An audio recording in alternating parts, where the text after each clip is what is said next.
Hello mga mahal ko, happy Monday sa ating lahat. Ayan, ito po yung ginawa kong banana bread. Ayan, o di ba may almusal na tayo?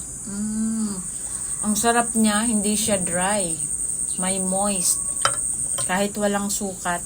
Pangatlong gawa ko na po yan, kaya masaya. Ayan, mag-instant ganito ako. Quaker oat. Ito po. Pero, lalagyan ko siya ng milk.